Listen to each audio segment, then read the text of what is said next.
এই 32 চাকরি বাতিল মামলার ক্ষেত্রে বিরাট মোড় নিয়েছে।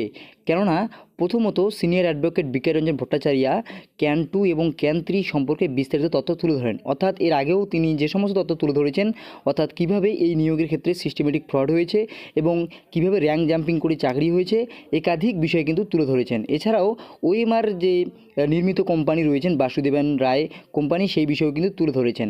কিন্তু এর পরবর্তীতে বিচারপতিদ্বয়ের তরফ থেকে সিনিয়র অ্যাডভোকেট বিকাশ রঞ্জনকে জানানো হয় যে ক্যান 2 এবং ক্যান 3-তে টোটাল পিটিশনের সংখ্যা কত রয়েছে।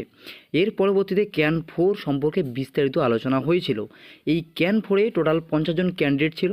তা ওনাদের বক্তব্য যে ব্রেকআপ যে মার্কস প্রকাশ করা হয়েছিল পর্ষদের তরফ থেকে, সেই পর্ষদের যে মার্কস ছিল সেই মার্কসের থেকেও বেশি নাম্বার পাওয়া প্রার্থী নিয়োগ পায়নি। ক্যান 4 নিয়ে যত আর্গুমেন্ট হয়েছিল বিচারপতিদ্বয়ের তরফ থেকে কিন্তু তাই অ্যাকসেপ্ট করা হয়েছিল এবং অ্যাকসেপ্ট করার পরবর্তীতে আইনজীবীকে জানানো হয় তাহলে কি এই 32,000 চাকরি বাতিল যে নিয়োগ প্রক্রিয়া রয়েছে সেই নিয়োগ প্রক্রিয়াকে পুরোপুরি বাতিল করা কি যুক্তিযুক্ত হবে, নাকি তাদেরকে নতুন করে ফ্রেশ সিলেকশনে নিযুক্ত করা হবে।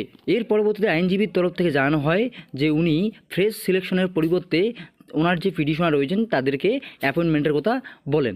তবে সেক্ষেত্রে বিচারপতি কিন্তু জানান যেহেতু এই পুরো নিয়োগ প্রক্রিয়াটাই দুর্নীতিগ্রস্ত, সেক্ষেত্রে নতুন করে আবার কিভাবে কাউকে চাকরি দেওয়া সেক্ষেত্রে কিন্তু বিচারপতি দ্বয়ের তরফ থেকে মেনে নেওয়া হয়েছে যে এই নিয়োগ প্রক্রিয়াটা গোটাটাই দুর্নীতিগ্রস্ত।